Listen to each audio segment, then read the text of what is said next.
Warning, the live broadcast that we're doing now may contain loud, obnoxious, shrill, and alarming noises that might be considered disturbing, if not outright uncomfortable to listen to, especially if you're wearing headphones. But hopefully we can mitigate that today because I gave him some of his favorite food right now, so hopefully that'll keep him busy. So, I share my office space with an African gray parrot and two parakeets that I have no control over their behavior while I am live streaming.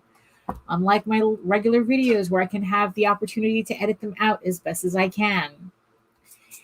If you are sensitive to loud, surprising background noises, I recommend either not turning your volume up too loud or watching my edited pre-recorded videos instead. Or the previous live streams maybe, since you can kind of anticipate when he's going to be making noises, but you know, the usual viewer discretion is advised. Okay.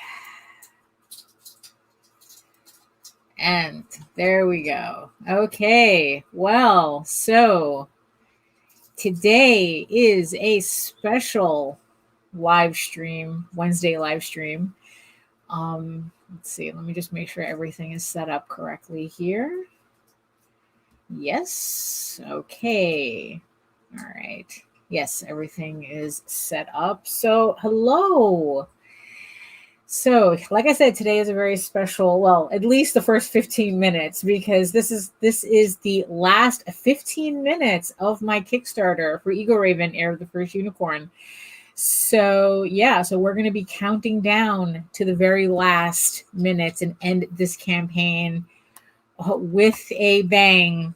Hopefully, well, it's already, you know, at a point where it's like I still can't believe it got to where it was, but well, where it is now. So okay, so without further ado, because we're already 3 minutes in, and like I said, we're down to the last minutes for the Kickstarter. Let's, I guess, do the formalities. So, hello, everybody. My name is Daphne Lage, and I'm a cartoonist, illustrator, and comic book artist from New York. And I have been self-publishing comics since 1992. And I am known for the funny animal fantasy Tall Tales, which I am currently in the process of packing up and getting them out of here. 2 batches have already gone out to the mail, so you're going to start seeing it. So if you supported our last Kickstarter for Tall Tales Thieves Quest Volume 1, you should, the first batches of books are going out this week. So, well, 2 batches are already gone already, so you're going to be getting some lucky, some of you lucky early pledgers are going to get your books in the next couple of days. So keep an eye out for that. And I am also known for my medieval fantasy soap opera drama EGORAVEN, Heir of the First Unicorn. Like I said, in the last couple of minutes on Kickstarter right now, so I'm going to just finish up this intro and then we're going to go straight to the source. So yes, so on Kickstarter right now. So you can check out both my comics at Tall Tales, TAILS online.com and egoworks.com. And you can check out my videos if you're watching this on Facebook on how I make these comics, on YouTube at Daphne Lage, Lage art. But you can find all the links at egoworks.com. I'm never going to get used to how the spatial relation between the 2D and the real world, how it relates to the graphics. So whatever. Oh, hey James, how you doing?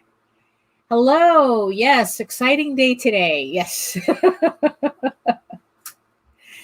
So, okay. So, like I said, so with that out of the way, so we're already 5 minutes in. So I'm going to go ahead and bring up the screen here.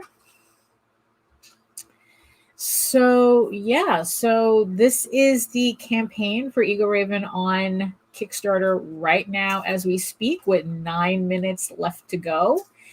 I am a little overwhelmed as how this is going so far, because it's like when I started the morning, we were just $21 away from hitting 4,000, which was the main goal I was going for. And now we're actually over. So yeah, with 8 minutes. So I am just like, well, there just comes a point where I don't know what to think about this. So yeah.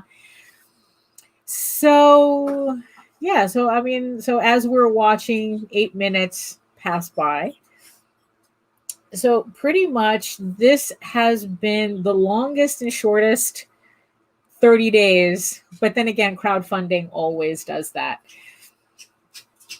So I just want to make sure that, okay, all right, so the sound should be okay. So I also have a fan going on in the background. So if you guys can hear it and it's bothering you, just tell me, and it's like I'll turn that off. But so far I've had it on for a couple of live streams and no one's been able to hear it, so we should be. Hey, there we go. Hey, Pop Culture Avenger. Hello. Yes. Oh, 7 minutes to go now on the Kickstarter. So so this has been like the longest 30 days and the shortest at the same time, because it feels like just yesterday we did the live stream for launching the campaign. And what's funny is that it was only by happenstance that I realized that the campaign was ending on a Wednesday during the time I would have had my regular live stream anyway. So might as well, run with that, right? So 7 minutes left to go. And also oh, we can talk about that. Yeah, my first crowdfunder. Yeah, you always remember your first, right, Marion? Yeah, we can discuss that in a bit. Yeah. So 6 minutes. We're 6 minutes down, left to go. And so in that 6 minutes, just to remind everybody, you have 6 minutes to go over to the Nightwolf campaign. Link is in the EGORAVEN campaign, where you can get this crossover print of Snowpaw and EGORAVEN, and you can only get this by supporting both of our campaigns, both EGORAVEN and Nightwolf. So if you want to get your hands on this print, you have 6 minutes to do it. So yeah, I mean, it's like I love the way this print came out. I would love everybody to have this, but it's completely limited to the people who support both our campaigns. And this print is not going to be available any other time after this. So that's it. So you have 5 minutes to support both campaigns to get that print. So just so everybody.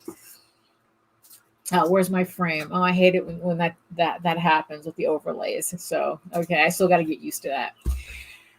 But yeah, so what was my first campaign? I think it was one of the Oswald ones. I would have to look it up. I think it was an Oswald Chronicles hardcover. I think it was.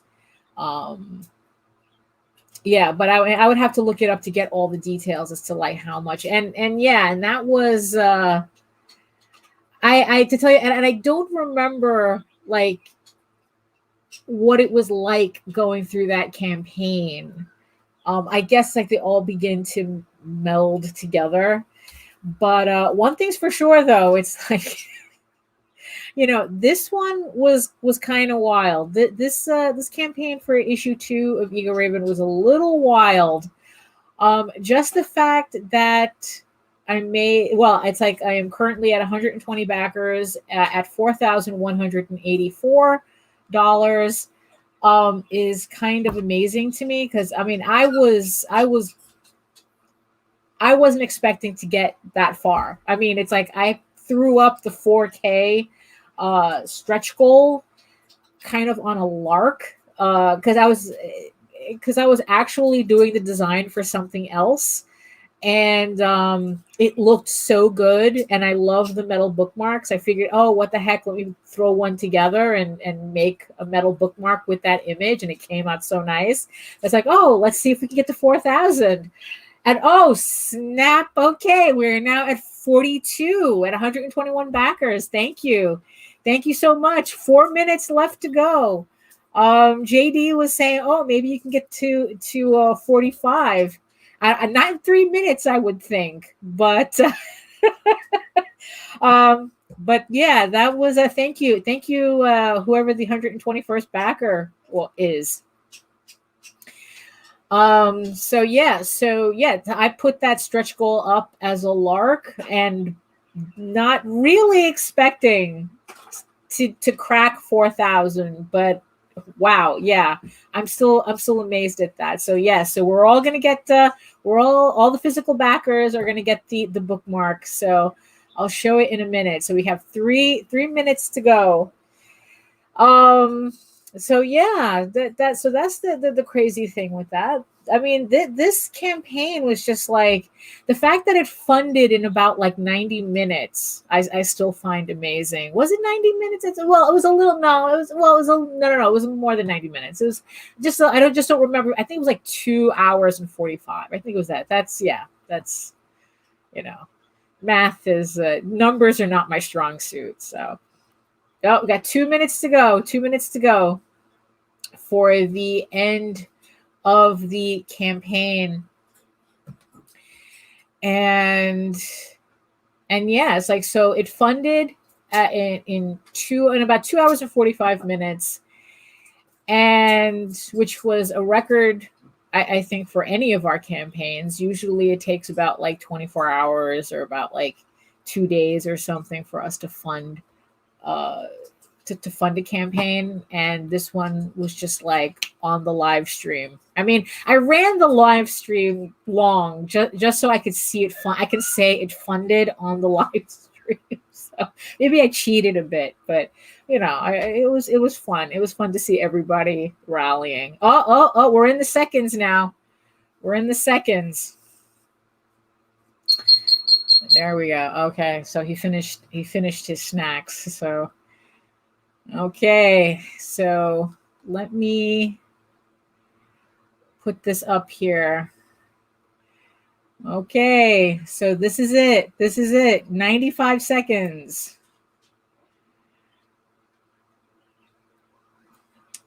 And oh, brother. I mean, talk about, really, we're just sitting here watching that counter go down. It's like, yeah. Yeah, let's see. Oh, here we go. Oh, so were you the one that bumped me up? Thank you. Yeah, no, the variants are really good for this one. I'm very happy the way all of this came out. Thank you very much. I worked really hard on this. So yeah, I wanna, yeah, I'm really happy you're enjoying it. 50 seconds to go, people. 50 seconds to go. And then, okay. Oh, it's almost like an anti-New Year's, but it's like, I'm a little exhausted right now. So at the same time, I'm kind of happy this is finally, this is finally, coming to an end right now. So yeah, so here we go. 14, 13, 12, 11. Let's do it together, people. 10, 9, 8, 7, 6, 5, 4, 3, 2, and a 1. And oh, look. Oh, I love it when it does that. Look at that. Love it when it does that. And here we go. And we are officially finished.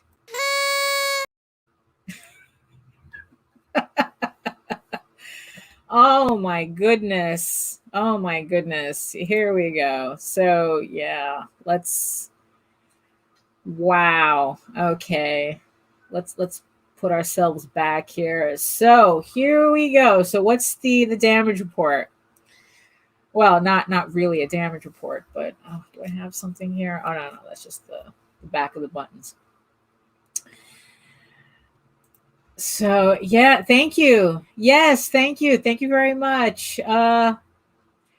Oh, well, yes, it's like yeah, exactly. Because that's exactly how every campaign goes. It's like, so Varian is saying what people don't know is that this is a countdown to the launch of EGORAVEN 3. Yes, it is. Technically, yes, it is. So yeah, so what do we have here? So EGORAVEN, the second issue of the fantasy drama featuring EGORAVEN, half unicorn, half human princess, living in exile in the world of men. 121 backers pledged $4,209 to help bring this project to life. And honestly, I am just, using all my energy to keep it together right now. because, yeah, like I said, this campaign was a wild ride. I mean, first, like I said, first we funded so quickly in less than 3 hours. I don't know what the exact time it was, right? And then now it's like I reached a goal that for an individual, I don't think that we've reached for an individual issue, like for $4,000 for issues 1 and 2. Technically, it's issues 1 and 2 and issue 0, the prequel, but it's for 3 books. But this is the first time, and the funny thing is that when I first launched this campaign, the original goal I did the first issue at 500, and then I don't know, people were like really, really suspicious of that number. I don't know why. It's like they think that why is your goal so low? And it took about 24 hours for me just to raise that amount, just to reach goal on the first issue. So on this issue, I figured, let me split the difference and let me raise it up to $750. That maybe that'll be like, I was a little afraid of going too high. And then at the last minute, I changed the goal to $1,000. Thinking it's like, what, maybe that, that'll kind of, resonate with people. Like it won't look as weird, when people talk about the campaign. And here you guys were helping me raise that money in less than 3 hours. And that was just like blew my mind. So yeah, so here we are at the end of the campaign. And like I said, I am just trying to keep it all together here, because it's like running a campaign is stressful enough. Running a campaign that meets milestones that I wasn't expecting is something else. So just to show you what, in case you missed it on the campaign, animated series in the future. Look, I'm, it's not something I'm chasing. I'm not leaving the door open for it, but I'm not discounting it either. I know that's a big fantasy for a lot of people to get their stuff adapted for Netflix or something, but I mean, I don't know, maybe if Peter Jackson and Don Bluth are available, we can talk. While they're, it's like while they're doing the Tall Tales animated series, we can have them, come into this one too. So, so yeah, so at the 4,000, which I wasn't expecting, because when I woke up this morning, we were only $21 away from the 4,000, and I go, oh, wouldn't that be like a heartbreaker to end the campaign just $20 short? But of course not. Of course not. No, obviously you were not going to allow that to happen. So at 4,000, this is just a mock-up though. This is just a mock-up. that I did just to make sure that everything was positioned correctly. And there's going to be a little sticker on the back because it's going to be a metal bookmark. So thanks to y'all. We're going to get a metal bookmark. It's going to be printed on gold aluminum. So here's the one for Tall Tales that we did, that also everyone rallied at the last minute to make sure that you guys made me happy to get this. So this is obviously on silver aluminum. So this one is going to be printed on gold. And also, like I said, there's going to be I got clear stickers on the back so that we can have those on the back as well. But yeah, so this is what we're getting for the reaching the 4,000. So yeah.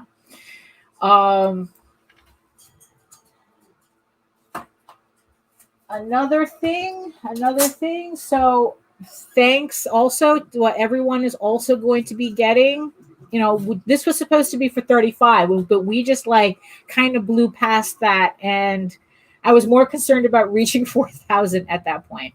But everybody is going to get a print of this image. If you remember from the starting the campaign launch party, I was working on this piece. So this one, everyone is going to get a print of it, including the digital levels. So the digital levels are going to get a PDF of this piece, and everyone else is going to get a signed print of this piece along. So this was, so I was glad to get that one, you know, to cross that goal, stretch goal. So yeah, so now it's like, you know, so yeah, so now it's like I'm having the end of campaign fuzz, you know, brain fuzz. So excuse me if it's like, you know, I'm a little, you know. So another thing that we're doing, so we had 121 backers, right? So let me just double check here. Yeah, 121 backers. Now, if you remember in the campaign, there was a backer goal for 134 backers, which would break all the all my backer goals for all my campaigns. Tall Tales almost made it. It matched EGORAVEN issue 1 at 133 backers. So the idea was at 134 backers, this piece, which is an original marker piece with metallic accents, was going to be raffled off. Well, we didn't make it to 134, but that's fine. I mean, it's like, I guess there was a trade-off somewhere. So I trade this time. The first campaign, I traded more backers for, I guess, like less funding. But this one was the opposite. So I traded more funding for less backers, but it doesn't mean we don't get to not have a little fun here. So I'm going to go ahead and I'm still going to raffle off this piece to everybody who backed the campaign. So if you backed the digital, if you backed the physical, you're in the running for this campaign, for the raffle for this piece. So the only exceptions to that is, like, I know that there is one, there's one bot that always pledges, so they're not going to count. And the two people who won the original print, so 17 and 12, yeah, you guys already won something from the first from the launch party raffles. So we're going to take you out of the running. So if your numbers come up, we're going to run the raffle again because you guys already won something, and we want to give everybody else a chance to win this piece. So thank you very much. Yes, thank you. Yeah, now I just have to make one for issue 3 because now I'm putting together. Yes, I'm currently putting the campaign together for that. So, okay, so why don't we just go ahead and, so yeah, so I'm going to bring up our Wheel of Fortune, and we are going to do the raffle for this print, because now's the time to do it, right? Okay, so here we go. So let me find the tab. Okay, here we go. So, okay, so I'm going to have to actually change this. So we got 121. Okay, so let me find the bot one. That's the creative fund that they, I think it's just a bot that always pledges $1 to like every campaign that goes live. So let's so let me just find those numbers.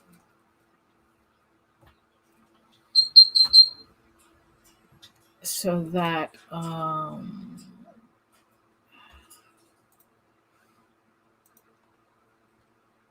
so we know which numbers. Okay, so here we go. Okay. Oh.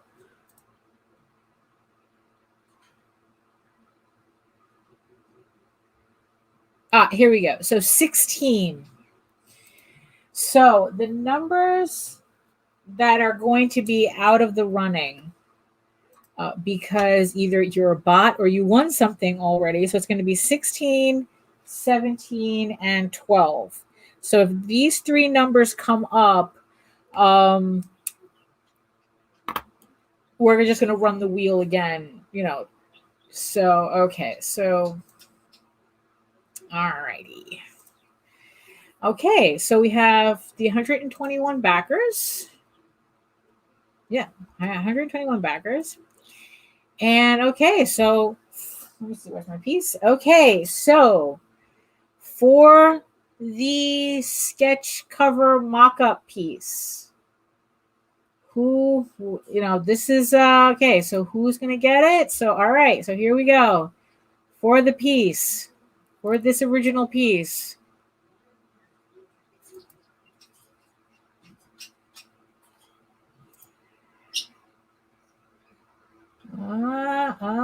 Okay.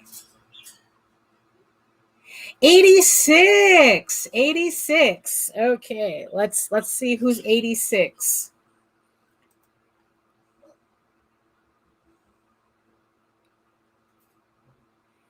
Eliza Miller, congratulations. 86, Eliza Miller, you won the original art piece for you know, for you won the marker piece. So this, so from what I can see, you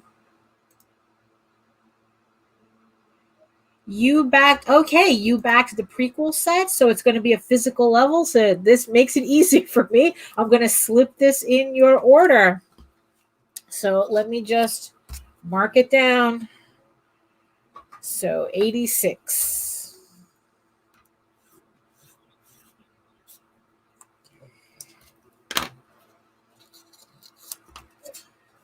Okay. There we go.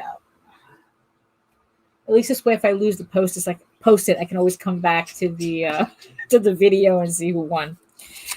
So okay, that officially ends that. Pretty much. Yeah, okay.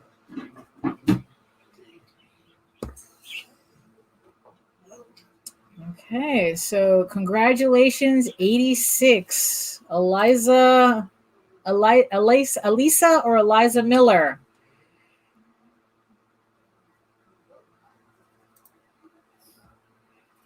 So there we go. Okay. So, okay. So where does that, so where does that leave us right now? Because right now it's like, I feel the after campaign deflation that happens. You know, it's like all the pressure of like the running a campaign is now like poof. But don't get me wrong. I mean, now next is the pressure of filling out. I have so many backer rewards. I had to learn really quickly how to do Excel.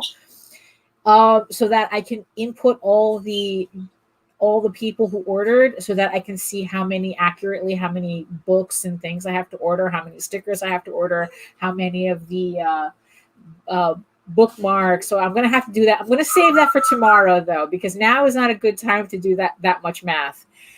Even if it is slightly automated. But yeah, so the idea is to hopefully, it's like, what is it by, so today's Wednesday, so probably by Friday or Monday at the latest, to get all the files out, the stickers, the the prequel books, the comics, the variant covers, and then hopefully within then 2 weeks, 2 weeks, 3 weeks latest from now, I'll have everything in, and we can start shipping out stuff. So yeah, you know how I love to get I love to get these campaigns, like really out the door as quickly as I can. Like I said, if you look in the background there's the boxes that I'm working on for the Tall Tales campaign for Thieves Quest. So if you missed the very beginning, I had mentioned that already 2 batches of rewards just went out. So yeah, so if you are in the early numbers, I'm doing this chronologically for the most part. If you're in the early numbers, expect your books in either the next couple of days, showing up, because these books are going out. So, as Varian said, that this is not the end of issue 2. This is the beginning of the issue 3 campaign. And on a certain level, he's correct, because already I started putting together the artwork for the next campaign. Although technically, it's not going to be the next campaign, which is going to explain the artwork I have next to me on the table. But before we go on to that, so I want to show you. So here we are. This is the graphic for that, the updated graphic for issue 3. So as you can see, the book in the middle, that's going to be the cover for issue 3. And I'm looking to do a September release. The way it's looking now on the schedule, we're looking at September 20th to launch issue 3. But I'm not completely committed to it yet. But I'm running on the assumption that September 20th is going to be the date. I'm going to just look over my schedule a little bit more and kind of see how everything falls. But the way it's looking, I'm really looking to be committed to this to September 20th. So yeah, so this is the cover to look out for. So make sure you head over to egoworks.com, the main website, my main website, and sign up for our newsletter, where you will get updated for all our upcoming campaigns. So yeah, so it's like you don't want to miss that out. But yeah, but definitely September is going to be the I really like the way these covers look together. They're so nice. If and if you want to know how far I've gotten so far, I am actually currently also in production up to, like, right now. These are all the covers that are coming up to issue 7, which I have layouts for issues 6 and 7 for. So I'm looking maybe like every 4 to 5 months releasing a new issue. It's a little bit longer than I was expecting, but that's kind of how it's turning out right now. So yeah, so these are the upcoming issues. So yeah, so make sure that you sign up for our newsletter on the website, so that you don't miss any updates as to the campaigns that are coming up. So yeah, so that's what it is. It's right now. I'm just still overwhelmed that this is a personal story that I've like been working on for like the past 20 something years. It's just, the fantastical brain fumes of my inner 14-year-old, I guess. And it took me this long to get it to a point where it's like, this is the story I want to tell. And honestly, I wasn't expecting people to be this, I don't know, excited for a story about a weird unicorn princess. But at 4,000, at 4,200 and 121 backers, you're proving me otherwise. That yeah, you do want more stories about a weird unicorn princess. So I can't thank you guys, everybody. I can't thank everybody enough for your support on this book. And I'm really looking forward to sharing the rest of these issues with you. And yeah, and it's only up from here. I mean, it's like the difference between the first campaign and this campaign is like almost miles apart. And it's like, wow, it's like if the second issue campaign is like this, what's the third issue campaign going to look like? I mean, really, it's like I'm ready to pass out just on what happened here. you know? you know. So yeah, so what else? So that, that I guess, like, finally out of the way. Let me share with you some stuff before we get to working, because like in the end, it's like I am, I do run these live streams to to try to get some work done. So, like I said, even though I'm starting work on the campaign on EGORAVEN issue 3, it is not the next campaign coming up. In fact, it's what's on the table right now, which is kind of daunting, because now I get to really, really sweat over this. So here is Tall Tales, Tears of the Mother. This is issue 5, which was the last individual Tall Tales issue that we had a campaign for like months ago, last year, I think. And yeah, so now it's like what's next on the agenda is issue 6 of this series, issue 6 out of 8. I'm putting together the campaign for that. And as you can see, I'm kind of not finished with it. I'm halfway through the inking through the book. So yeah, so now it's like it's really go time for me to finish this. Probably I really need to finish this in the next couple of weeks, so I can have it lettered. It's like, well, I mean, I'm lettering it myself, so I can have it lettered and have the book done by the time the campaign starts. I'm looking at July, probably July 5th. I'm not sure. Might be a little, too immediately after the holidays for my taste. So it'll be either the 5th or the 12th. I haven't decided, but definitely I'm going to keep it in July. So yeah, so I have to finish this. So I know that I had mentioned in the show notes that I was supposed to work on some sketch covers, but I decided instead I'm going to continue. I'm going to ink another page of issue 6 just to get just to keep that ball rolling. Another thing that we're doing that I'm working on. So a while ago, this was one of the early Kickstarters that we did. We put out a Kickstarter for this one shot. It's a prequel to Thieves Quest. So yeah, so this kind of continues, dovetails into Thieves Quest.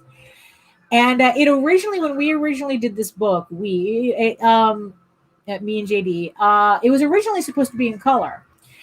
But at the time, color was still not a feasible thing for us. So in the end, it's like, even though the book was, we did the book anyway, as is in black, in our usual black and white. And we figured, eventually it'll be done in color. Well, now we're having that opportunity. So for those of you who wanted to see a Tall Tales issue in color, we are currently working on that right now. So we're looking to release this book in color. We have no schedule for it yet, but the pages are being flatted right now. So that's on the docket. That's on the immediate docket. Probably maybe sometime next year. We'll release this, because, like I said, it's a prequel, so it really dovetails nicely into the trade paperbacks that we're going to be releasing. So yeah, so this is, and because we're going to be doing this in color, I wanted to do a different cover for it. And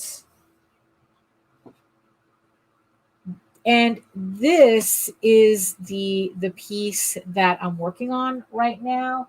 I'm not sure if this is the cover I'm going to use for the color. I still have. Let me see if I can find it. I have so many books out right now.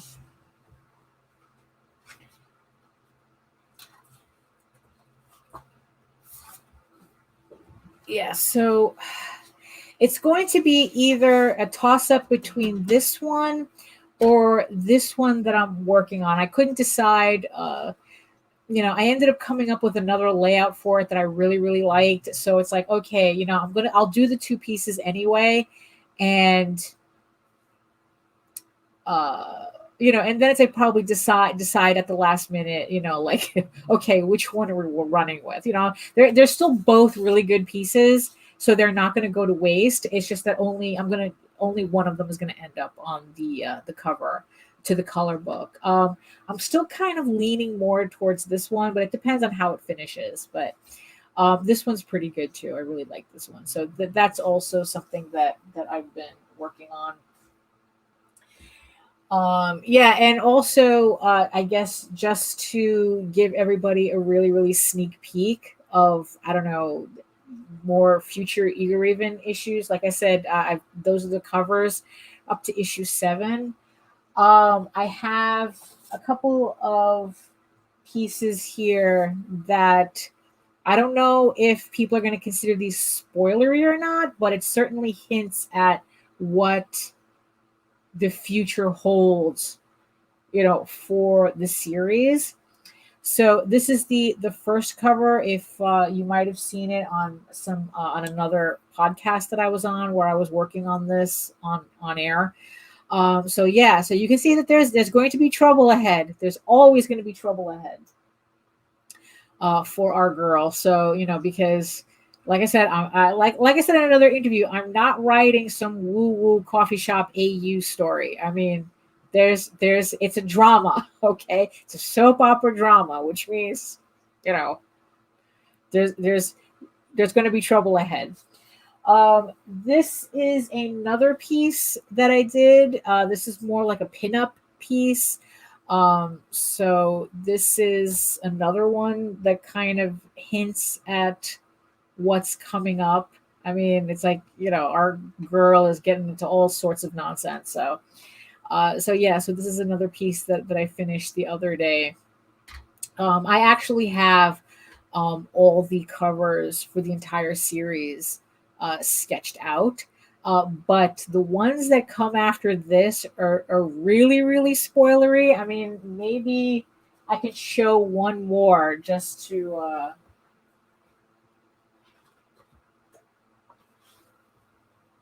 Oh, here, I think this one might be enough, like, not, it doesn't have any real spoilers in it. It's just, it could be just as easily a generic pinup piece. It doesn't have EGORAVEN in it, but it does have her friends. I don't know if you can see it. So it's it's her friends Daniel and Morgan fighting a Rakan. So, which is the Velociraptor dragons that are in the story. So that's another piece coming up. So yeah, I just have like a whole stack of pieces everywhere. Um yeah, thank you. Yes, thank you, Nita. I'm a little I'm kind of still a little verklempt about it. You know, it's like um it went places I wasn't expecting it to go. Like I would have been I was expecting it to stop short. You know, like I said, it's like it was like this morning it was $20 short of 4K. And I was like, I wouldn't have been surprised if it stopped there, but instead it jumped up to 42. So it was just like um yeah, I'm still kind of getting over it. I mean, not even getting over it, trying to get over it because it's like, you know, and what? It's like I've only run like 18, 19, 20 of these things. You would think I would get used to be used to this by now, but I guess like every time I run a campaign, it's a whole new thing. Um Oh, yeah, sure. Thank you for showing up. Thank you for stopping by, and thank you for supporting. And have fun at work. You know, at least have fun at work. So thank you for coming. Yeah. So I'm just like I said, trying to keep it together, trying to keep my thoughts straight because now it's like, I ended, it's like ended the campaign, which was a whole set of brain monkeys screaming in there. And now the next wave of brain monkeys are coming in to scream in my head, because now it's all about fulfillment, getting the files out and the fulfillment and everything. So it's a whole thing. It's a whole thing. So okay, where was I? Oh yes, I was showing you some stuff some pieces that I've been working on. I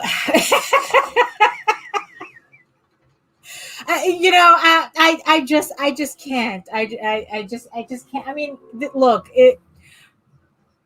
the work means too much to me. I mean, I don't know. It's like it just surprises me. People want to read about my weird unicorn girl, and it's like, how can you not be humbled by that? Like, I mean, yeah, I just, yeah, I can't do that. I can't, I can't pull a John Cena here or something, it's like, walking down the ramp with fireworks and stuff. I can't. It's more like, oh, oh, you actually want to read my stuff? Really?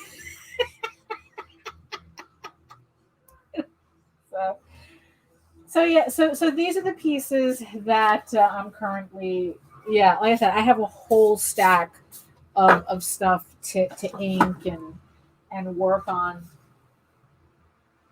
So yeah, like I said, I just can't show you any more of those sketches because they really do get into spoilery territory. And as much as there is so much I want to share with everybody. I mean, all I know is that I think that once issue 4 and issue 5 hits, I have like a ton of sketches in my sketchbook that I would love to share that I can't right now because it's all spoiler stuff. And it's like, and also they don't make sense unless you hit issues 4 and issues 5. So I don't know. I'm just killing myself, just working so much ahead that I want to show everybody, but you're only up to issue 2. You haven't even gotten issue 2 yet. So we all have to wait together. So okay, let me tidy up my spot here so that we can actually start working. So here is, okay. So here is page 9 of Tall Tales Tears of the Mother, issue 6. Now, I've been jumping all over the book. So just because I'm on issue 9 doesn't mean I only have 9 pages. Like I said, I'm halfway through the book already. So I have like 16 pages left.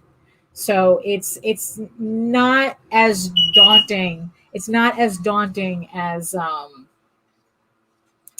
I would, as you would think, to try to finish before my July deadline. But in the end, this is why I schedule these Kickstarters the way I do, so that I have a deadline. I have a hard date that this stuff has to be ready.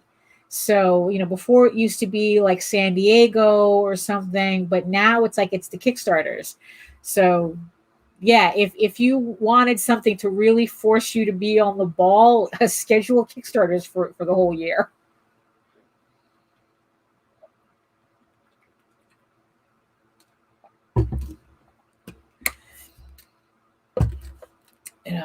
So yeah, so let's finally get this started, so at least you guys can see something a little different going on here, as opposed to just staring at this pencil page. So, okay. So, yeah, now it's just kind of weird knowing the campaign is over. It really is weird.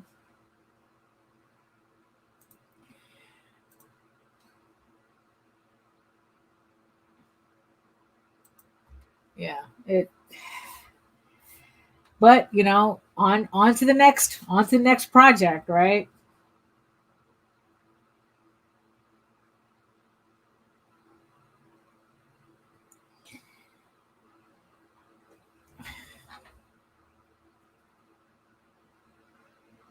So yeah, so this is what I'm inking with, in case anyone is curious. I'm inking with the Koh-i-Noor Rapidographs, which they are technically drafting pens. They're mostly used by architects, so they're not traditionally used for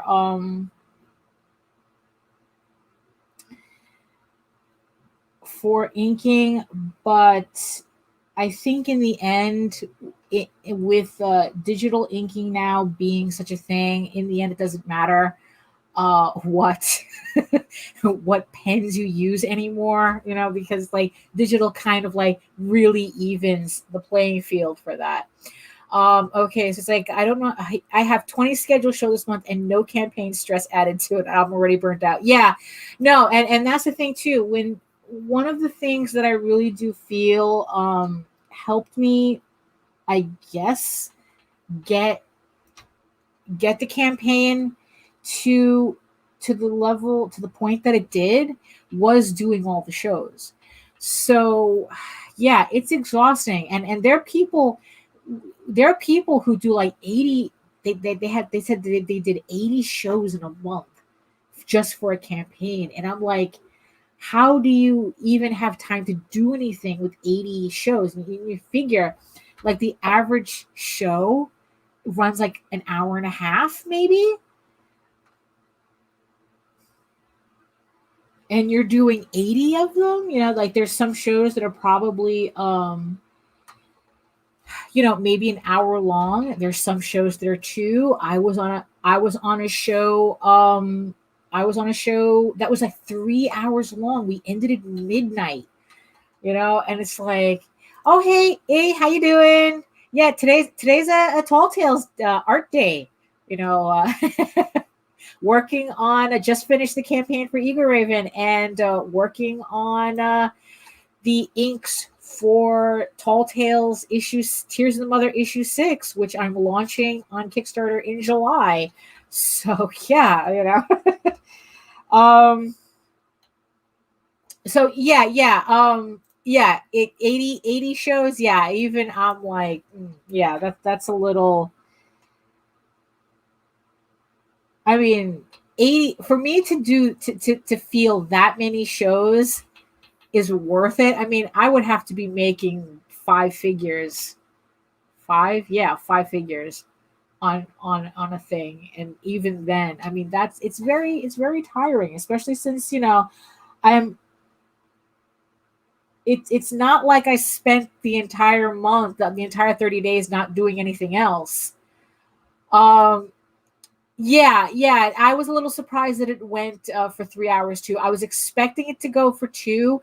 I have to make it a habit of asking people how long their shows are. That's what it is.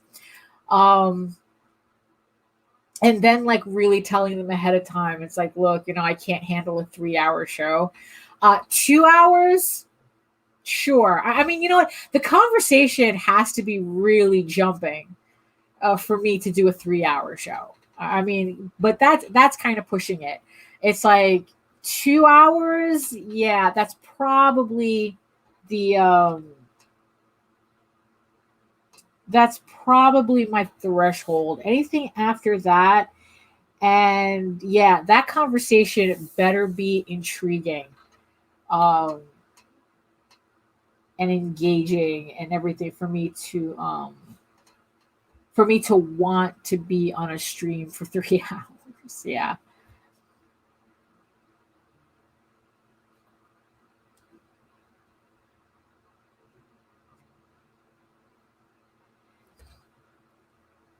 I was originally supposed to do a sketch cover, but it's like, yeah, I think I need to be a little bit more, I don't know, kind of like productive, because like I said, I have to get these pages out.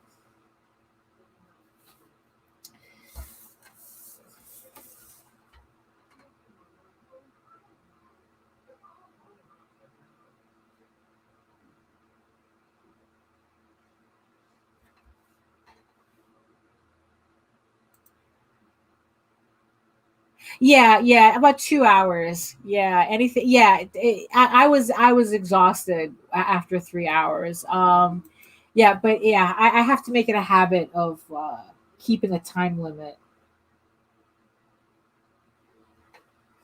because I think that the more issues I start putting out, I think like the more shows I'm probably going to be end up doing. I mean, that just seems to be the natural progression, because um the more, I guess, the more popular the my campaigns become, and the more people know about it, I mean, the more people are going to want me on their shows, I guess. um I mean, I've been very fortunate that people have been coming to me. I mean, I don't know. I find it kind of weird to go out and it's like, hey, can I be on your show? It's just weird. It's like, so I'm sure I could have gotten on a lot more shows if I had pushed the issue. And there's going to come a point where I'm going to have to. But yeah, it's like I'm gonna have to like set boundaries on that if that's gonna be the case. Because yeah, I can't be doing a 3 hour shows 80 times in a month.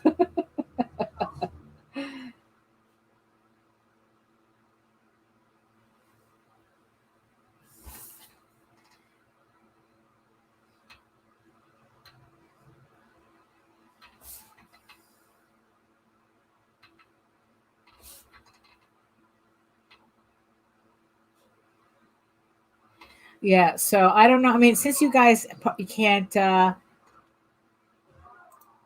Oh yeah, that one. That's in my personal collection. I did that one as a goof, and I liked it so much I kept it for myself.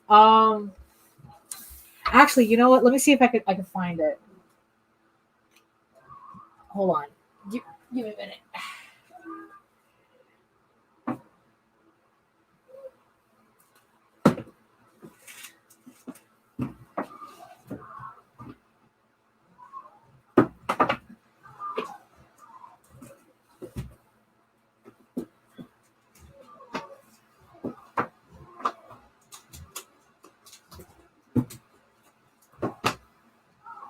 here it is. This one. Yeah. This is the one that I did. This is the first issue. Yeah, I did it as a goof because I thought it would be funny, and I liked it so much. I kept it for myself. So this is, sorry, Nita, this is off the table for you. I'm probably thank you. Yeah, I mean, and I don't know if you can tell, but I used iridescent paint on the butterfly and the and gold, like gold accents and all that. So yeah, I kind of went all out on this cover.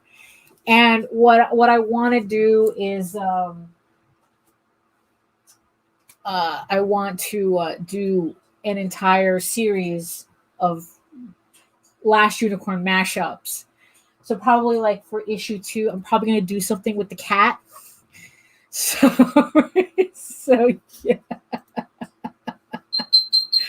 yeah. So I'm probably going to I'm going to probably do that, where it's just like, EGORAVEN with one character from The Last Unicorn all throughout the entire. So I have like a whole. So I should have like 15 covers after I'm done with them. So.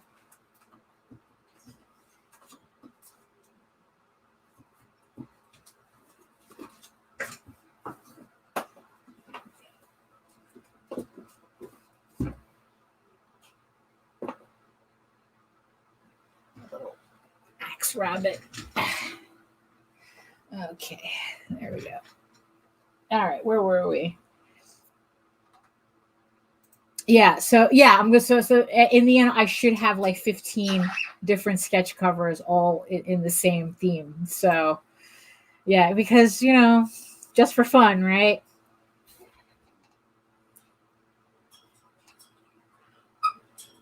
So yeah.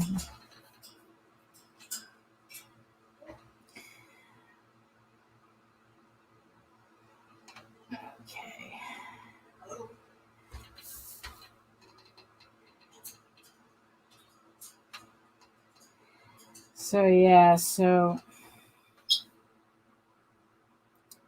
this is for issue 6 of yeah,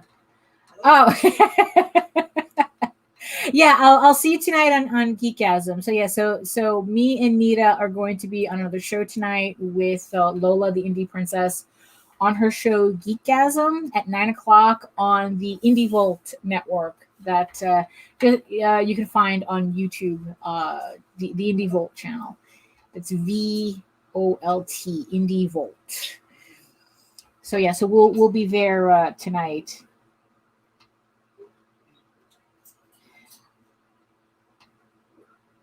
Hopefully not getting bitched out again by underage, uptight Twitch streamers who have no business watching a show like Geekasm. So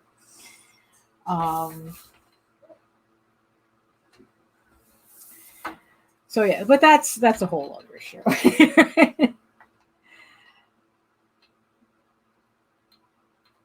So yeah, so this is for issue 6 of Tears of the Mother for Tall Tales.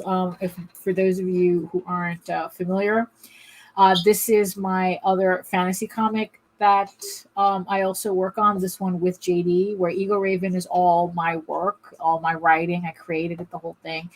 This is a book that JD created and wrote, and I do the illustrations for. And this is the second story arc that comes after Thieves Quest.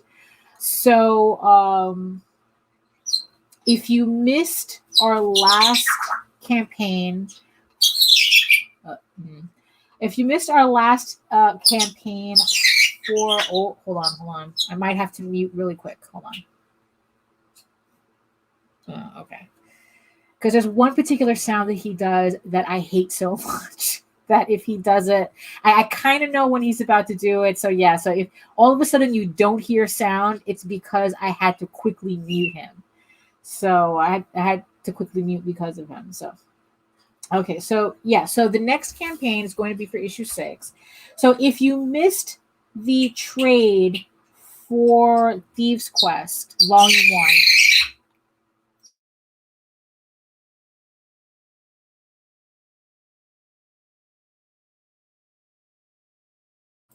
okay, all right, I think we're done.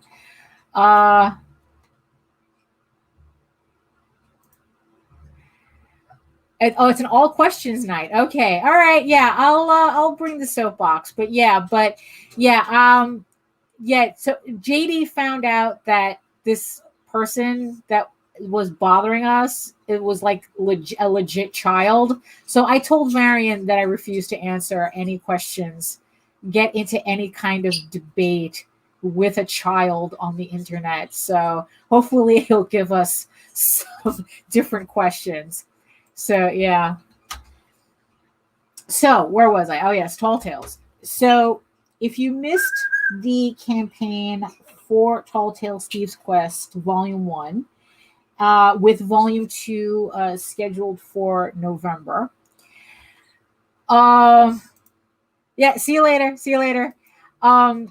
We're going, so in July, we're going to be offering up not only issue 6, but issues 1 through 5 of the series, so you can catch up on the story arc. And we're going to be also offering volume 1 again, along with this story, because the whole idea is that we keep all the issues together, kind of, so that way you get Thieves Quest, even though it's the first chapter, it introduces the characters, and then like this second story arc will kind of make sense because you kind of got to know who the main characters are. So yeah, so if you missed the trade the first time, you're going to have another chance to get it in July when we run the campaign for this book. So if you're not on our mailing list, I highly suggest you go to EGORAVEN, right there, EGORAVEN, and sign up for our mailing list so that you'll get updated with all our campaigns so you don't miss anything.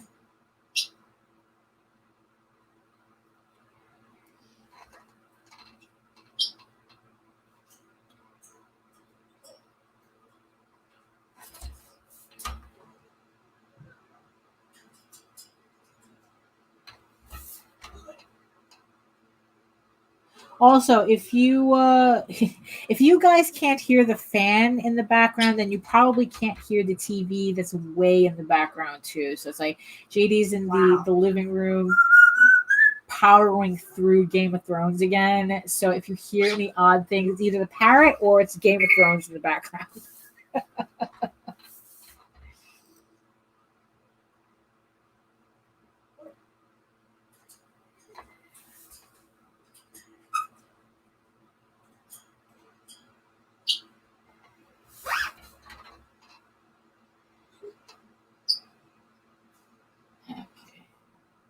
So what I'm going to do here is I'm going to ink in the entire figure, and then I'm going to use my other pens to kind of like show you how I layer the different pen sizes so that you can see how the pieces start to come together.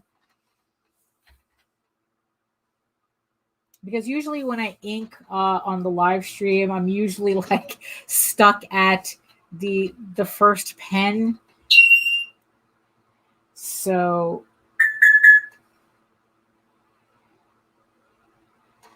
yeah, so at least I'll try to get the other pens in so you can see how I do that layering to get the effects that the effect that I usually do.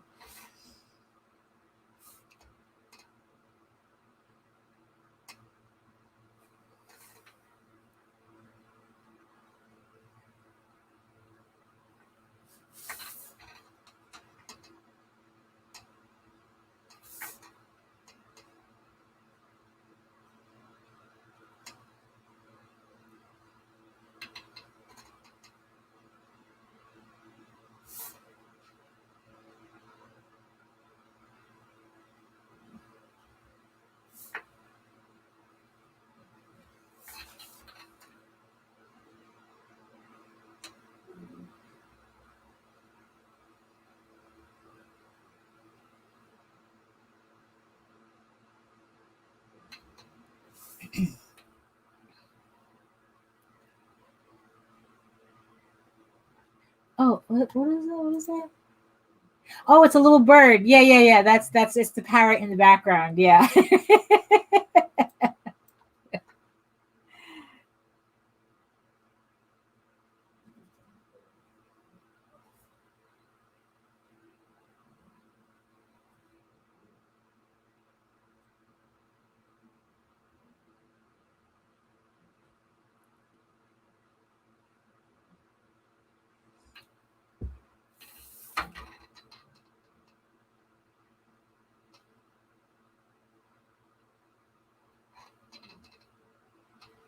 But yeah, it's like, so what else do I have going on? Yeah, I have a couple of commissions that I have to also finish as well. I have some I have some projects that I have some artwork that I owe Variant for the cover of his for the Liberty distribution catalog, or at least one of the covers. I still owe him that. I also have a I also have a I don't know if it's a cover. It's going to be a cover or a like a pin-up or something for Joe D. McPhee's Amazonia, which I'm really looking forward to. I'm putting together all the reference that I need for that piece, so I'm looking forward to doing that piece.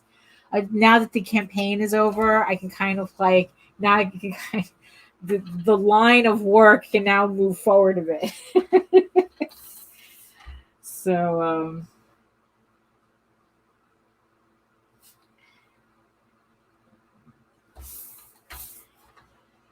yeah, so that's some other artwork to look out for as well.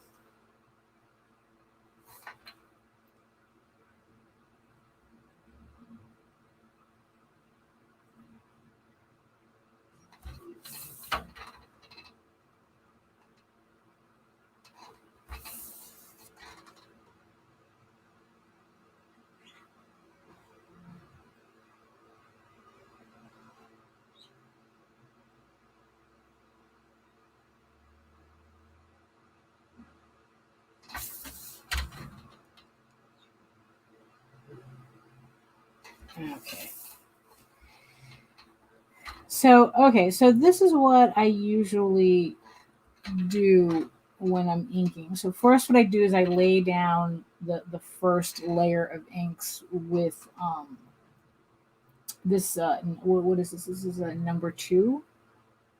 Yeah, a number 2 rapidograph. You know, kind of just get like the basic outline.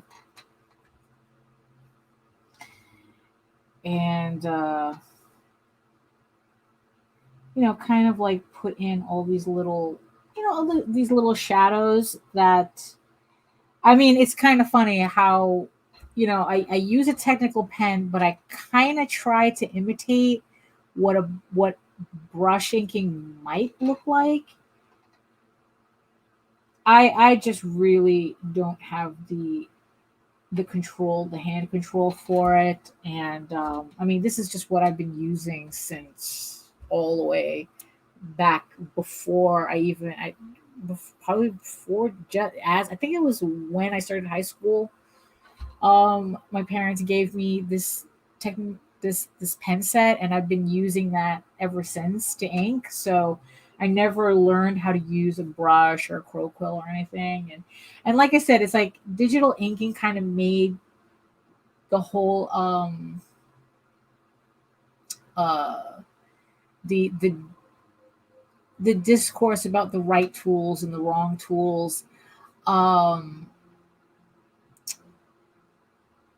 to it kind of makes it pointless, because like I said, it's like digital inking makes it like it just flattens it out. Now it's like you can have a digital brush for every type, imitate every type of tool.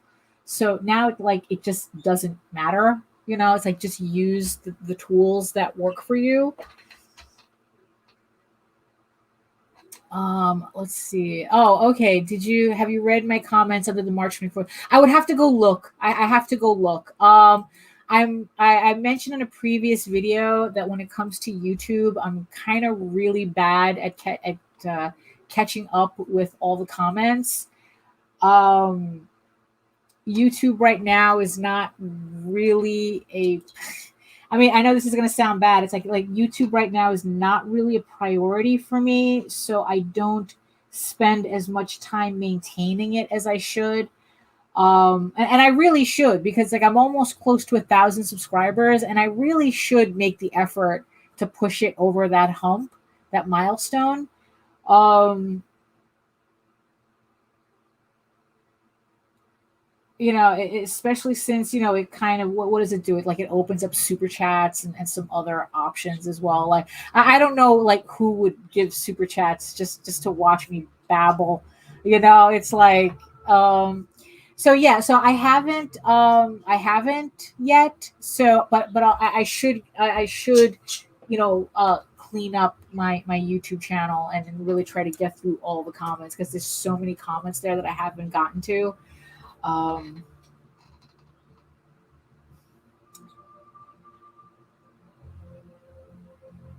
so yeah, so if I missed anything, it's not personal. I'm not avoiding your comments. It's just that I'm missing a lot of people's comments.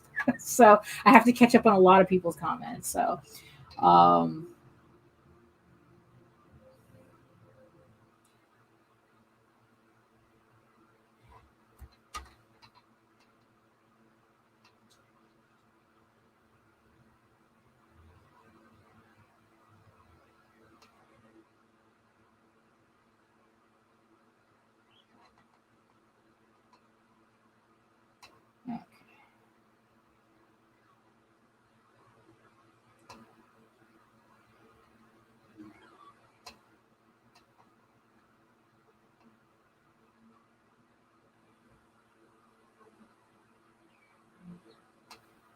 okay, so I'm just about done with this pen, just so I can show you how I move on to the other ink layers.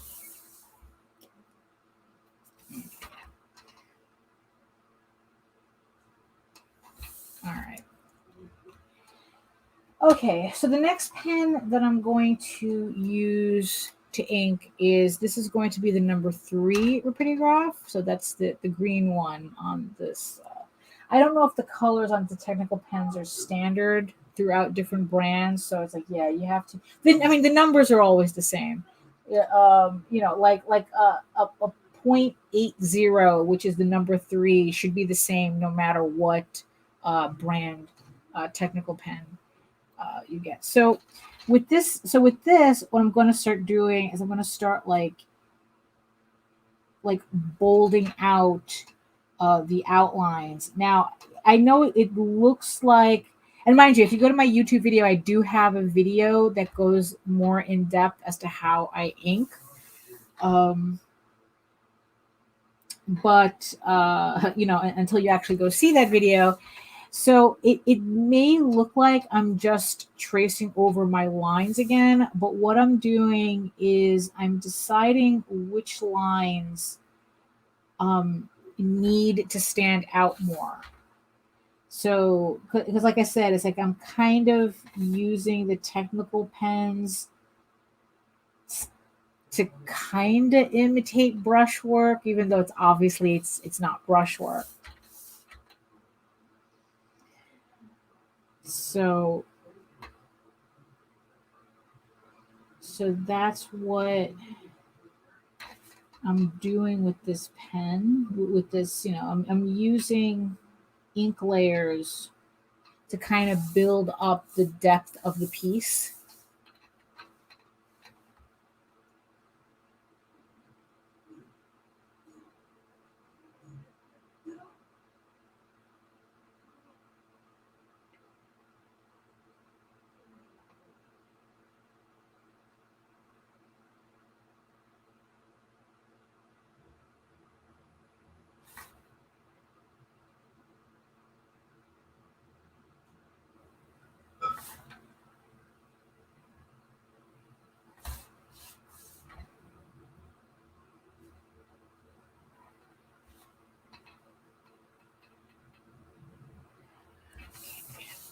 And for obvious, reasons, it's like I'm not going to go in and ink these hands because the lines are supposed to be thin because it's supposed to imitate the light from the magic. So I'm going to leave that.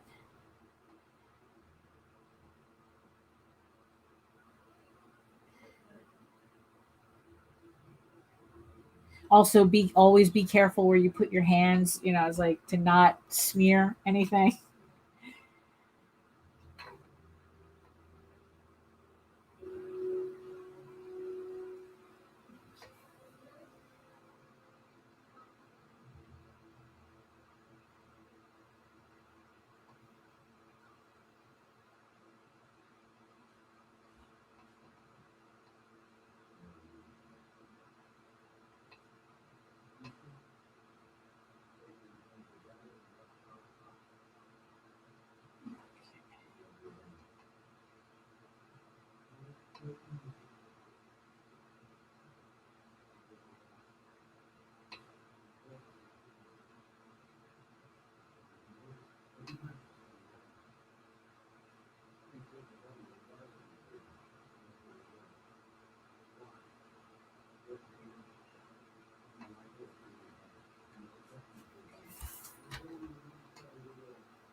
Be getting a lot of spam calls.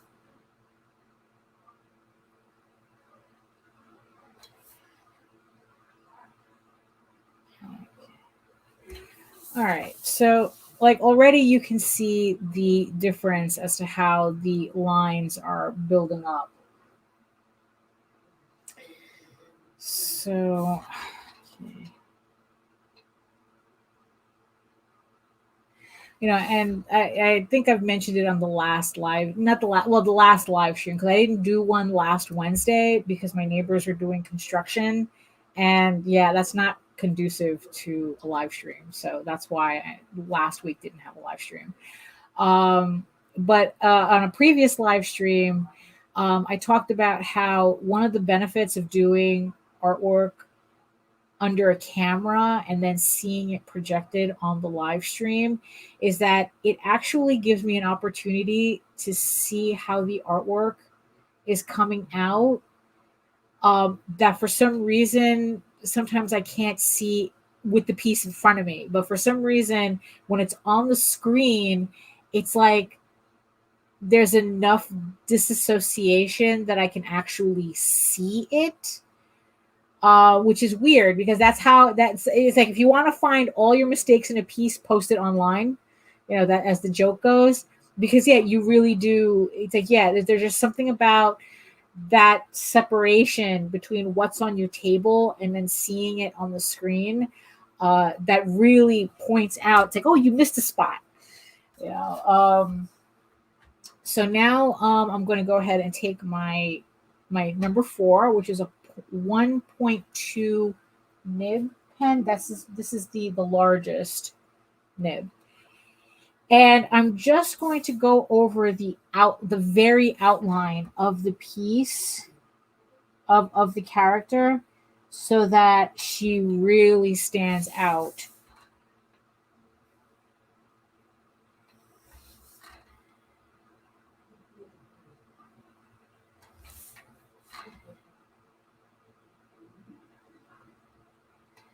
So yeah, so when I ink, it's all about creating those layers to imitate a sense of depth in the artwork.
Okay.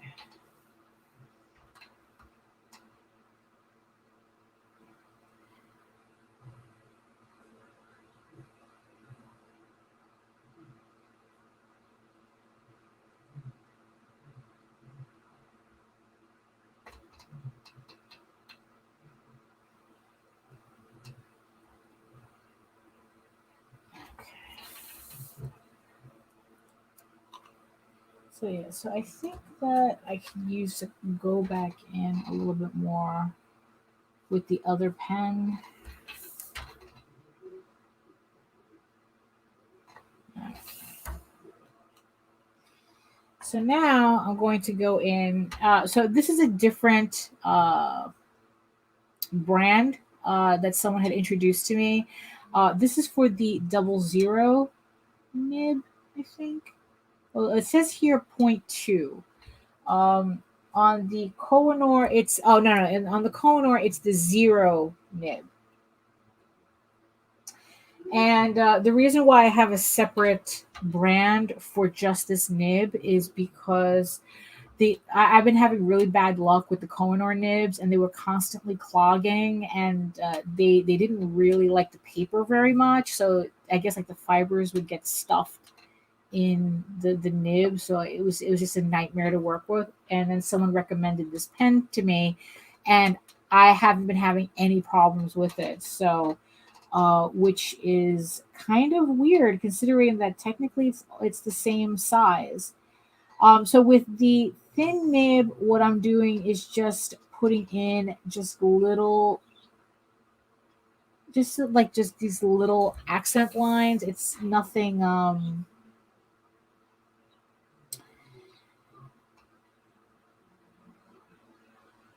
I used to ink an entire piece with this pen before I realized how much time I was wasting putting in lines that thin that we're going to get covered up anyway.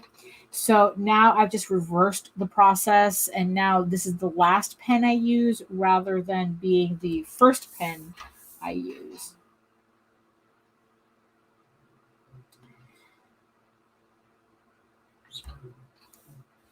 So yeah, so I'm just doing enough to just kind of like finish off the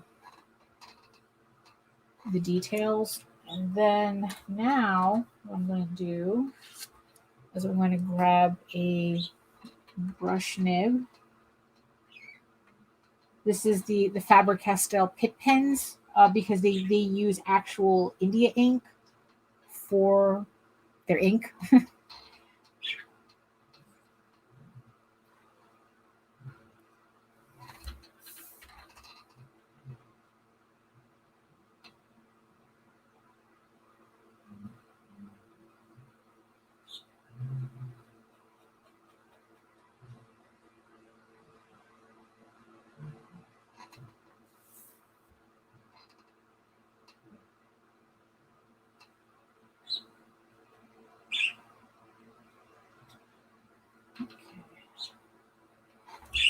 And you can see how the piece is coming together now that I'm putting in the solid black.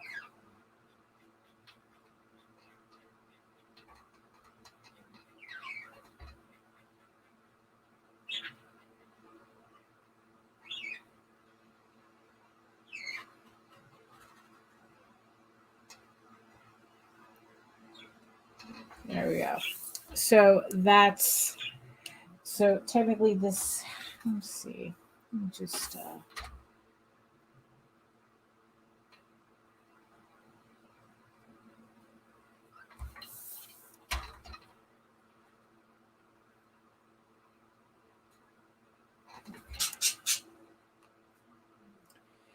so that's pretty much how I ink. I'm going to just go ahead and continue with the rest of the panel, but that's how I layer the inks to get the final result that I get. So yeah, so now I'm just going to continue with the rest of the page.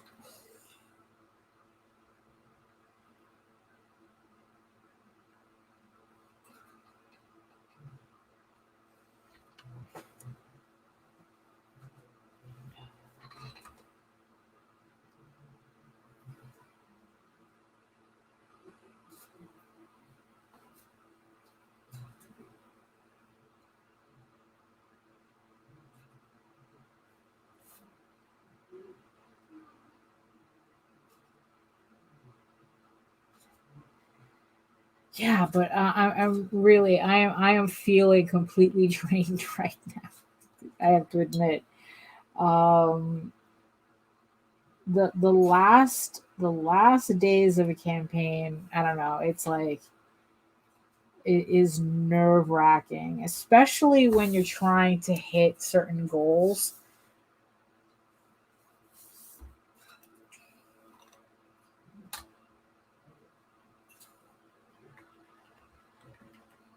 I mean, it's like, yeah, it's like had the campaign had ended $20 short. I mean, I wouldn't have been surprised, but I would have been disappointed anyway. But I'm just still amazed that the campaign ended the where it is, where it ended.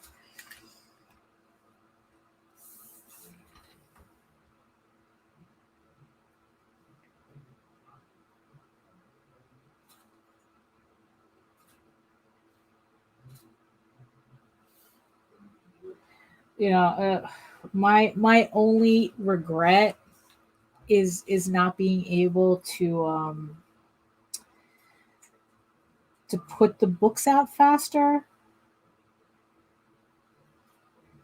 The campaigns take so long, and um like, even if I had all the books done, I mean, the schedule would probably be the same, because it's like it's just interspersed with all the Tall Tales campaigns. So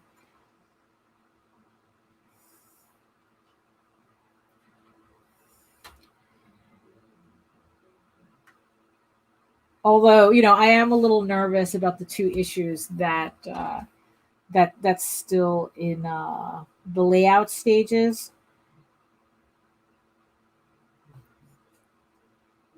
because I schedule my work based on what it is I have to do, and because, like, for the next three issues, three, four, and five, I just have to color them, and even then it's like they're being flatted by somebody else, so that saves me a lot of time. um I'm making the schedule assuming a lot about what it's going to take. Like, I can finish coloring those pages in 3 weeks. Maybe with the flatting being done, maybe a little bit sooner, but I figure I know for a fact it takes me 3 weeks to color a book. So I'm basing my schedule on that. However, when it comes to, like, penciling out a book and then inking it, it's like I'm a little nervous about that because it's like, well, if I, I'm purposefully putting in a 4 month uh, space between campaigns, between issues. So, I mean, the idea is I should be able to complete an issue in 4 months, right? Even with everything that's going on. I mean, optimally, I don't know. It's like my schedule has been like so off that I really don't have an accurate assessment anymore. Like I used to think that it's like, oh yeah, I could do like 2 months. I could do an issue in 2 months, but now I'm not so sure. You know, I mean, with just inking, with just like pen and like keeping it black and white, but it's like maybe with color 3 months. So yeah, so I'm hoping um that having 4 months between campaigns will be enough time for me to finish those issues before the campaign starts. Because yeah, I really have this thing about I really don't want to start a campaign with an unfinished book.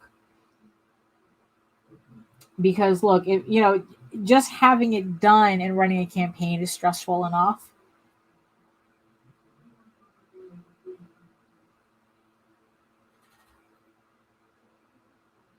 Now imagine having the stress of having to finish a book in that time as well.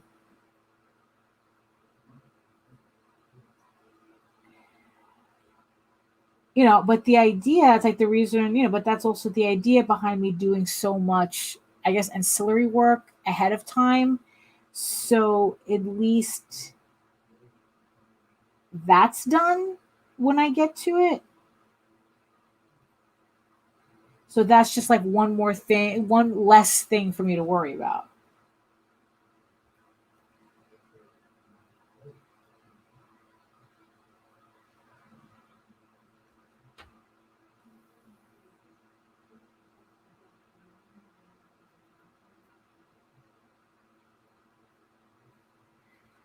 Yeah, wow, we're at 1:38, but we're at an hour and a half already. So yeah, I have to yeah, I have a lot of work to do. I got to continue packing those, sending out, making the labels for the Tall Tales campaign. So I got to get like the next batch ready to get those out tomorrow. So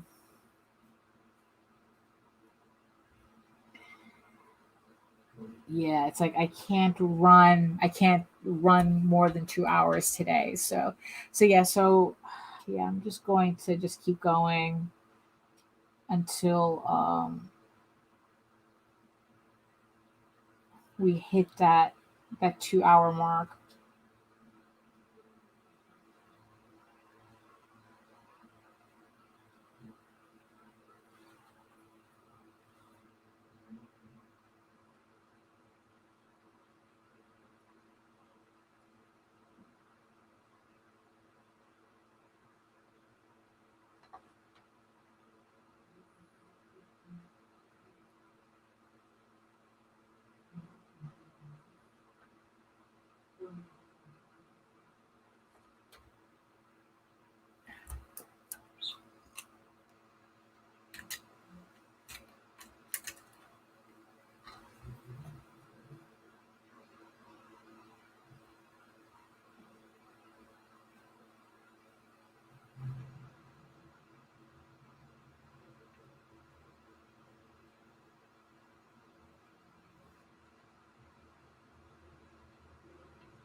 Oh, okay. I have new and interesting question on the topic of tall tales. Oh, go ahead and ask. Go ahead and ask.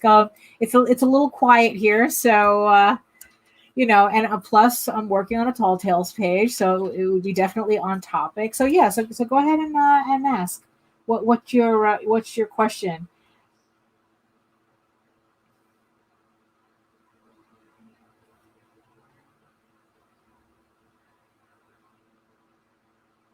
I mean, honestly, oh, that's a good question. Who has more fighting skills from Vorik or Alexandria? So those are the two characters from the Peacekeepers. They're brother and sister, and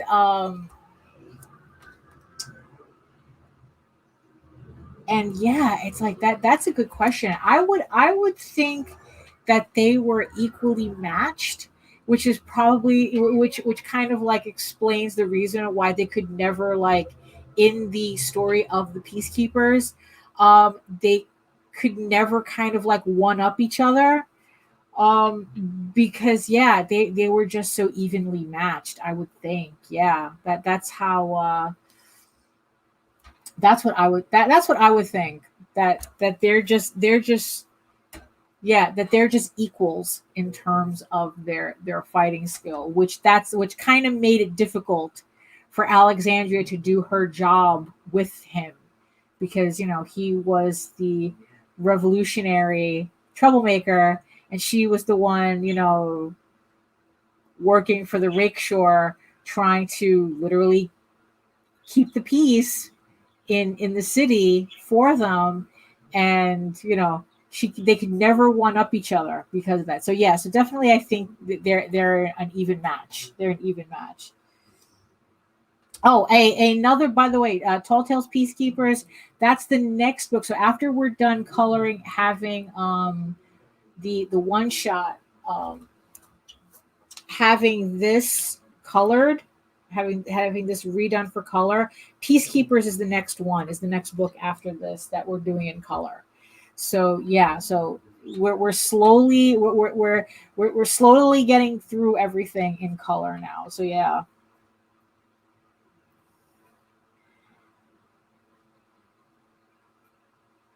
Yeah, so next year is going to be a little busy as well in terms of campaigns.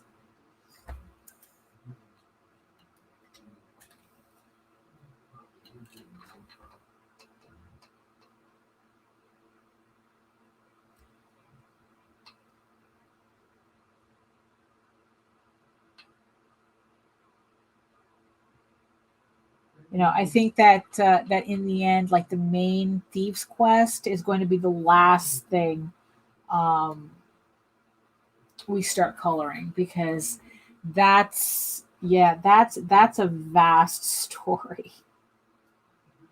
I mean, the ironic thing is that this book, this story arc, Tears of the Mother, might end up in color before before Thieves Quest does. That's kind of how I see the schedule happening. So it's the Gabrielle story is first. That's getting colored now. Peacekeepers is next. That's going to be colored now. Next, um, and then yeah, and I think, and then this story arc, we're going to start coloring this. Um, I think it has more to do with the fact that this story arc, because my inking is so different on it, it's just screaming for color. So yeah, so this would be the next book that I would that we're going to do in color.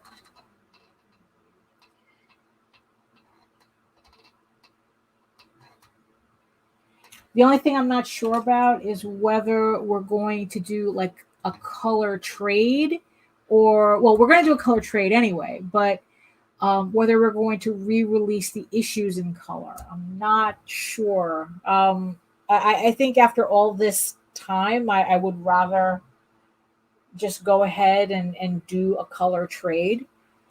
Um,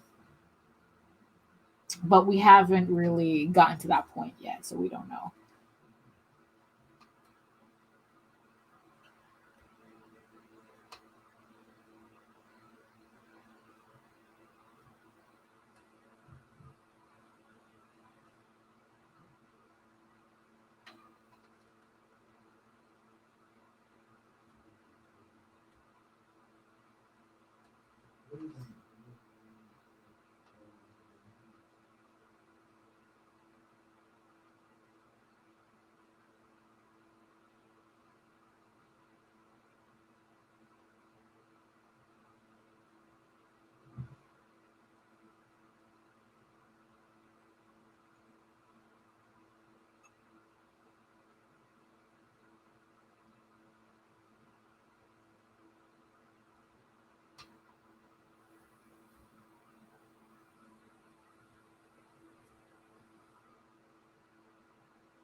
All right. So now I'm going to start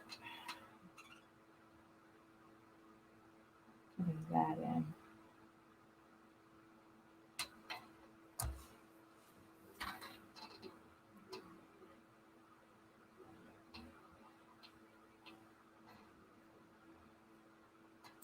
Oh, okay. Will there be more characters that are foxes or bats? Bats, not so sure of. There's always foxes. There's always more foxes. Um, but bats, no. I think what I liked about Peacekeepers is that that I was able to use unusual animals in that series. Like the bats, like the centaurs, and I kind of like to keep that story arc distinct that way. So I don't see myself using bats again in the rest of the main story unless Alexandria shows up for some reason. Which I don't want to get your hopes up. I don't know if that's even going to be the case or not. But definitely more foxes because foxes are like the common animal. Kind of. They're the common people kind of. You're more domesticated animals. You're more. Um, but bats, no, I think bats are going to be really specific to peacekeepers because of the fact that I think it makes that story arc distinct because of that.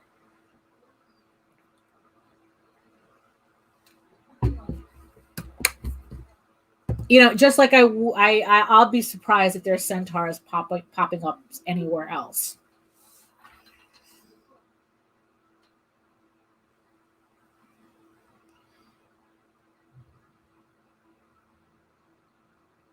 I mean, honestly, it kind of makes me wonder whether if centaurs are canon to Tall Tales, whether like other humanoid creatures are canon to like elves or something. Like you know.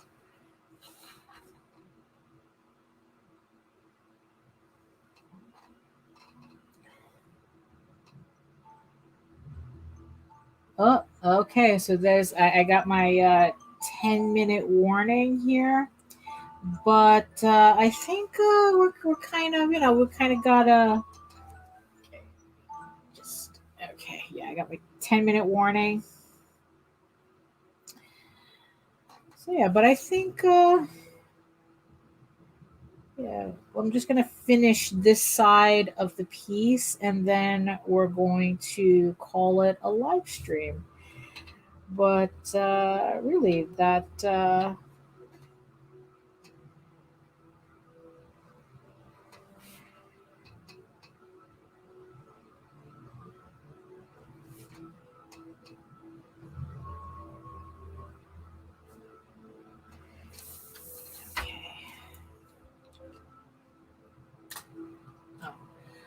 Actually, yeah, I still need to do another layer with this pen.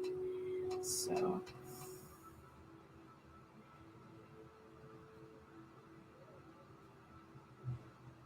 yeah, you see, with the Kohinoor pen, zero pen, I wouldn't have been able to have done this. It would have like completely clogged up and tore up the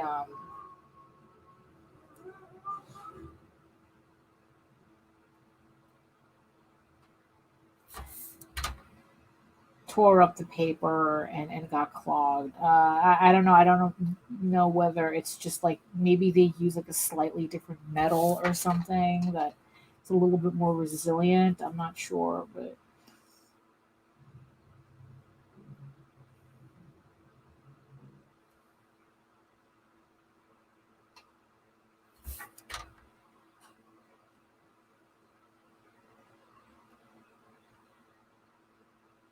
so yeah. So okay.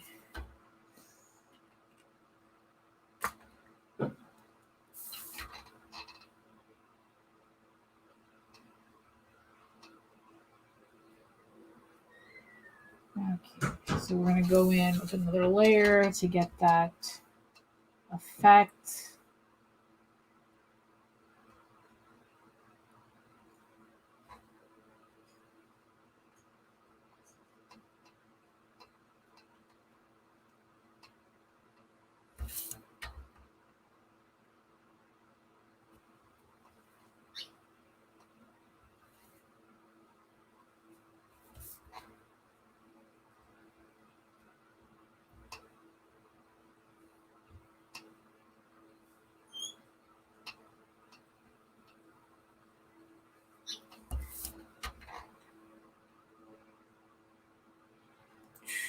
Let's see. Are there characters who fight hand to hand, kind of like brawling? Um, let's see. I think the closest character. I mean, technically, all of them can do that. Can that they're all brawlers? I mean, they. I mean, it would. Well, maybe not Clea. She's not a brawler. She's not really a fighter.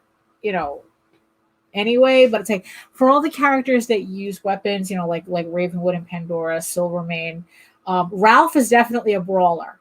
He's not afraid to deck somebody. He's not afraid to get into a good bout of fisticuffs. Um, yeah, Gabby could be a brawler. Yeah, like hand to hand. Um, yeah, I think that they would know how to fight like that because it's just another aspect of just fighting. It's like if they lose their weapons, they still have to function, right? Um, yeah, Silvermane would be a brawler. Yeah, so yeah, so they would. Um, Characters, I think Randolph wouldn't be the rabbit character in the new series in the new story arc. I think that he wouldn't be one. Um, because it's like I think he's more like more more proper. Um, yeah, I mean, yeah, but I think that out of the main characters, the brawlers would be Ravenwood definitely, Pandora sure, Gabby yeah, Ralph absolutely, and Silvermane. They would be the brawlers. They would be the ones who would know how to like um, get out of trouble if they didn't have weapons. Okay, so I'm just going to fill this in.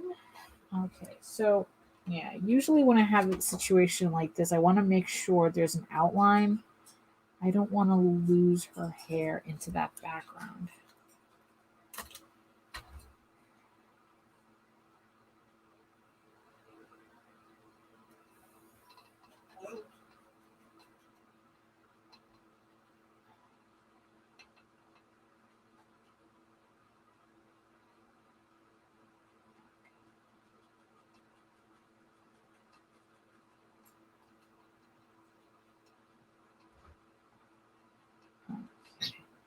Let me just go around the characters and then I'll get like a bigger brush.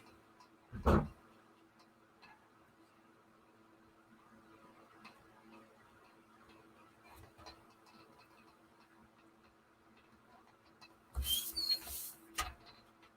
you guys can actually see what I'm doing.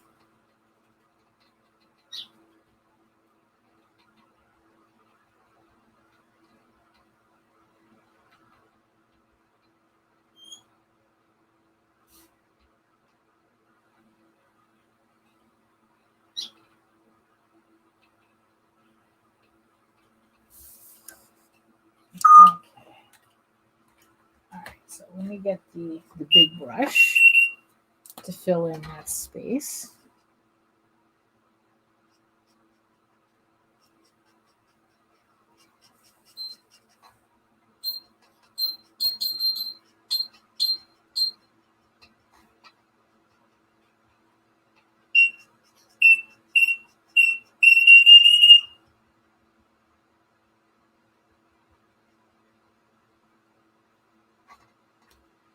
Oh, let's see.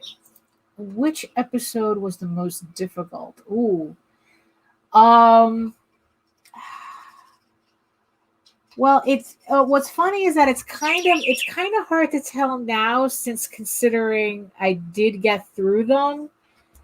But the issues that I'm kind of dreading are the last two issues to this story arc. So there's 6. So so I have everything set up for issue 6. So that's done. But issue 7 and issue 8, after this, are the issues that I'm kind of not looking forward to, because JD had to write in the sorry about that. JD had to write in the equivalent of the Battle of Helm's Deep in those 2 issues. And it's the 2 towers. It's the battle that ends the 2 towers film of the Lord of the Rings trilogy, and he has given me the equivalent of that. And I am kind of not looking forward to drawing that. It's a lot of characters. It's a lot of things going on. And yeah, it's so technically the issues that are the most difficult, they're coming up. I've yet to do them. So I just thinking about it, because it's like it's going to be a lot going on in those 2 issues. It's like, because of all, it's like I've done like pretty much over 1,000+ pages of Tall Tales. And to tell you the truth, all of them had a certain level of difficulty. Even the issue that I'm inking now had some level of difficulty. But once I have it penciled, ready to ink, oh my God, ready to ink. Shh. Thank you. Once I have them ready to ink, it's kind of like I finally officially got over that hump, and then it's like, okay, so I don't have to think about it anymore. Oh, there we go. So, but it's like, so then it's like the difficulty is over at that point. But these 2 issues, I'm really dreading. So yeah, they're coming up. They're still coming up. So, okay. So on that note, I just got all my warnings. Okay. So this is the panel so far. I'm almost done with it. I'm probably going to continue working on it when I'm on Geekasm tonight at 9 p.m. on the Indie Vault Network. I figured out how to do the split screen in Streamyard using OBS. So I'm gonna have a split screen, so you can actually see me watching. You can actually watch me continue inking this page while I'm on the show. So I'm looking forward to seeing if that works. Okay. So there we go. All right. Alrighty. So I guess it's like I said, everything's giving me the warnings, and I gotta continue. I gotta continue with these boxes right here, getting them out. So I gotta do the next batch. So no rest. I can never remember if it's no rest for the wicked or no rest for the weary. Either way, there's no rest involved. So okay, so let's do that. Okay.